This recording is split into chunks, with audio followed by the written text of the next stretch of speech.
Hi, I'm Victoria. Welcome to my channel. We are on the floor today because I really wanted to just talk about all the books that I've gotten in the past couple months. I have, I think, around 20 books here from pretty much this summer, and it's a mixture of new and used, but it's mostly used. However, getting right into it, the one I am most excited about is I got the Wraith Marked made it, but it was a Kickstarter, I think. But the special edition of Legends and Lattes. I'm so excited. Look at that cover art and the gold trim. And then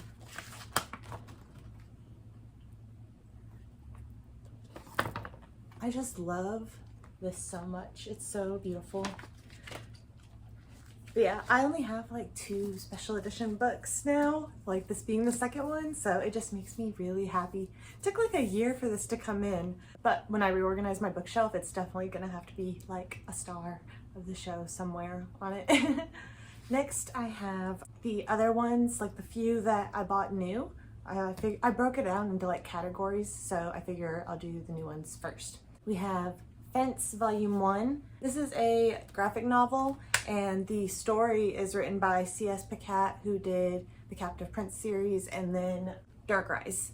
And I really have enjoyed everything I've read by her, so, and I like manga and stuff, so I figured I would try out this graphic novel and see what I think of it. This one I'm really excited to read. It's called Long Live Evil, and it's like an isekai, which if you don't know, it's just like going to another world. A lot of times nowadays it's like dying and then going to another world, but I think originally it was just going to another world, like Inuyasha would be considered an isekai. I could be wrong about that, but I'm pretty sure that's like how the term was initially used. But yeah, so looks like the main character's name is Rei. She dies and is reborn into her favorite fantasy novel, but she is reborn as the villainess, and I am so excited to read this. It just, summary alone, it sounds like a lot of fun. Next we have The Art of Prophecy by Wesley Chu. I don't know anything about this aside from that it is really martial arts focused, and I have been like interested in getting into more combat centered stories, I guess. So it definitely appealed to me. Hopefully it's good. Then next I have The Bite by C.W. Taylor. I've already read this and the sequel, The Hunt, and really have enjoyed both. So after I read The Hunt, and I was like, okay, 2 books in the series that I've read and enjoyed, so I'm now like wanting to have them for my shelf, and now I do. Then we have The Will and the Wilds, by Charlie Ann Holmberg. I read this on Kindle Unlimited, and interesting story with this one is I sat on the fence about if I wanted to own this book for like literally a year. I thought it was so beautiful and like writing style wise, like really atmospheric and everything. And the romance in it, I actually really enjoyed too. But there was like one aspect of it that I didn't like, and it made me on the edge, like, do I want to own it? Like, is it good enough for that? But it stuck in my head for a year. So at that point, I just had to get it so that way it would stop plaguing me.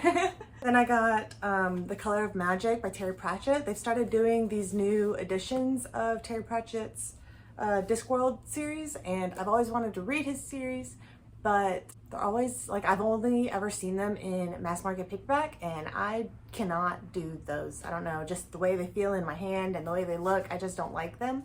So there are, you know, audiobooks on Libby and stuff, but I don't think there was like the specific ones that I was like wanting to start with and everything. So when I saw this, I just like had to jump on it. It's the first one in Discworld. I don't know if that's a good one to start with, but because I know there's like mini series in the like in the universe of Discworld, you know? So I don't know. I'll give it a shot though. Next I have Steelheart by Brandon Sanderson. I did not know this existed. I had never heard anyone talk about this series. I didn't know he wrote this, and I like Brandon Sanderson's writing a lot. So when I saw this, I jumped on it. I haven't tried any of his YA stuff yet, so maybe this will be the one. Okay, so that's everything that I bought new, and then the rest of the stuff I got used, but these first 3 are ones that I sought out. I got them on Amazon, but it was like through people like selling their copies, you know? These are the 3 books of The World of the Others by Anne Bishop. I already owned, I don't think you can see it in this video, I already owned the first, or like the 5 of the Other series that she did, and I waited until I read these first after finishing that series to make sure that I was gonna love them as much before deciding to go ahead and buy copies, but I did. So the rest of these are books that I found at used bookstores and Goodwill. I have The Free Lunch by Spider Robinson. This was a Goodwill find. I don't know anything about it, never heard of it, but I picked it up and it said, "What if the world was so terrible that your only hope for a happy life was to hide away in the world's greatest amusement park, Dream World?" And, you know, I read some more and it sounded interesting, so I'm definitely interested in checking this out. Next, I picked up Ship of Smoke and Steel by Django Wexler. The author sounded familiar when I saw it on the shelf, and so when I picked it up and saw this cover, it gave like really big Red Sister vibes by Mark Lawrence. So without even like really reading what it's about, I picked this up. It looks really cool. Next, I found an ARC actually. This is called 12th Night. This is a YA rom-com, and I think it's about an MMO, like a romance involving an MMO. I don't know. So I think I actually paid like $3 for this. Is that allowed? I don't know if you're supposed to buy ARCs or not, but I paid like $3 for this, and I figured just to try it out, since I am picky when it comes to contemporary romance, might be worth it. And then if it's good, I can go and get like the actual copy in case there was any adjustments or like correcting spelling mistakes or whatever. Next, I have The First Girl Child by Amy Harmon.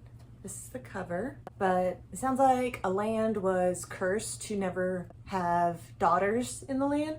And then we have one who is the first in like 2 decades, and it says she's going to be the salvation for a country at risk. And then a bunch of stuff happens. I thought it sounded really interesting. This one, I was really excited when I found this. So this is The Queen of the Tearling by Erica Johansson. Gorgeous edition, hardcover. I just thought it was so pretty. Oh, and it has the frayed edges. Is that what you call that? There's also like this really pretty, I don't even know if you can see that on camera, but like a texture, I guess. Is that flowers or just a texture? I'm not sure. And this is just a really beautiful edition, and I've only read the first book in this series. I did love it, but normally I try not to do things like this with series I haven't finished and know that I fully love and do for sure want to own. But since it was used and not crazy expensive and I did enjoy the first book, I decided to go ahead and pick it up. It's gorgeous. Another, I believe, rom-com is Fangs But No Fangs by Kathy Love.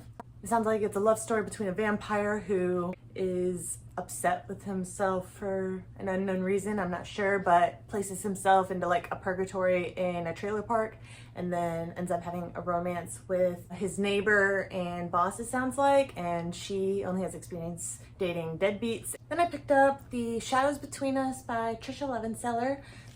So I've seen at like Walmart and stuff, they have these special editions where it has like the pretty colored edges and stuff, and I did think they were gorgeous. I wanted to get them, but since I hadn't read the book yet, I was putting it off.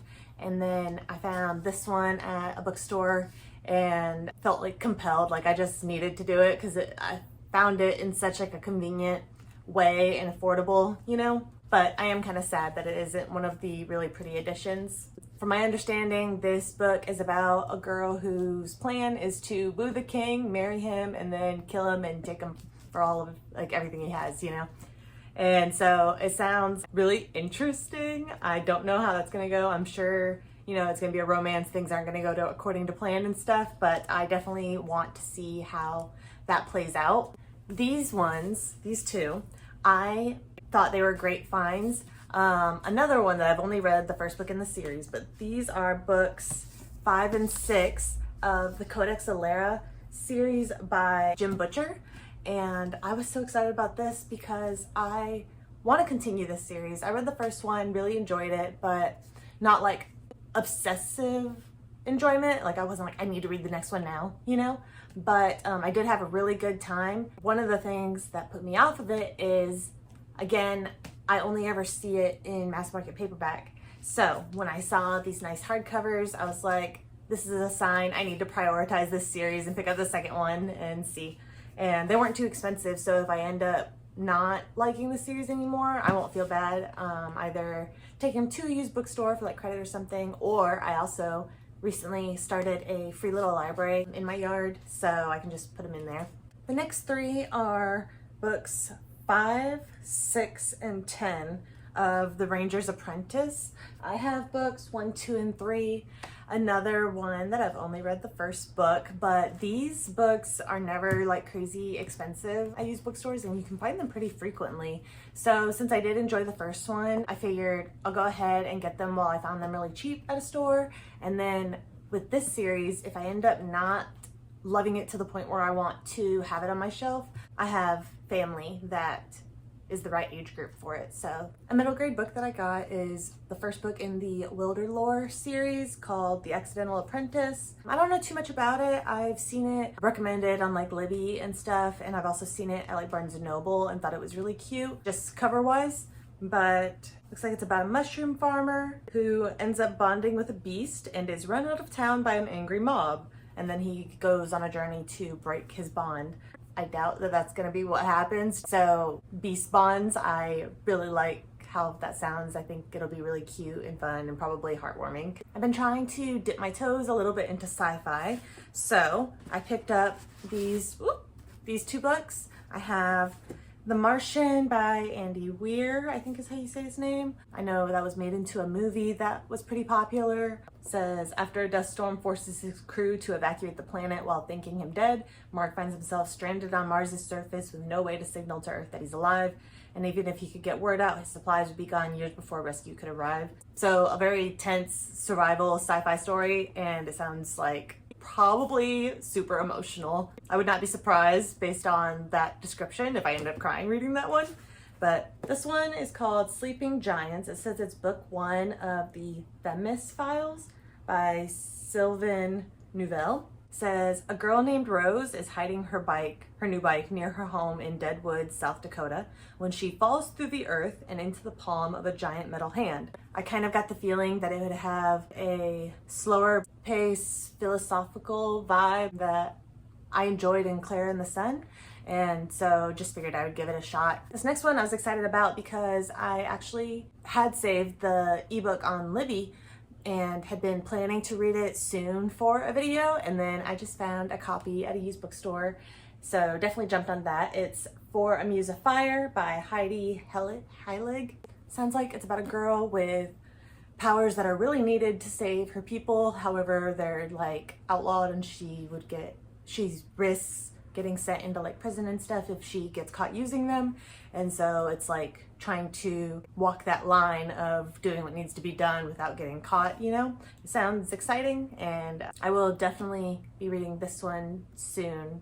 Hopefully. I'm terrible about reading the books I say I'm gonna read, but yes, I want to read this one soon, and I will be talking to y'all about it. This next one was a cover by, I liked how the cover looked, and it's called Master of Furies by Raymond Feist. Never heard of it, but it looked like something I would enjoy. I don't know. Just skimming the back, I'm seeing war, raiders, piracy. Main character, or a main character at least, has the name of the Sea Demon. Oh, and it's a married couple. That's interesting. I like that. It's not very often I see a book, like a fantasy book at least, where you start off and the characters are already in a relationship. And last but not least, I got this book. I think it's probably considered a middle grade book, but it's called The Oddmire, and it's book 1 of Changeling by William Ritter. I thought the cover looked cute, and it seemed very fairy tale vibes, you know, which is really my thing. You even have a forest called the Wildwood. It says magic is fading from the Wildwood. To renew it, goblins must perform an ancient ritual involving the rarest of their kind, a newborn changeling. But when the knight arrives to trade a human baby for a goblin one, something goes terribly wrong. After laying the changeling in a human infant's crib, the goblin Cole is briefly distracted. By the time he turns back, the changeling has already perfectly mimicked the human child. too perfectly. Cole cannot tell them apart, so he leaves both babies behind. Tin and Cole are raised as human twins, neither knowing what secrets may be buried deep inside one of them. When they are 13 years old, a mysterious message arrives calling the brothers to be heroes and protectors of magic. The boys must leave their sleepy town and risk their lives in the wildwood, journeying through the deep dark to reach the goblin horde and uncover who they truly are. I don't know, that sounds so cute, and it gives me similar to like Gail Carson Levine book vibes, you know. I just really am a sucker for fairy tales. But anyways, that is all of the books that I've gotten recently. With all these stacks of books that I have and the limited space that I am dealing with, my next video should be a reorganize my bookshelf with me updated tour. But anyways, thank you guys so much for watching. Have a great day. Bye.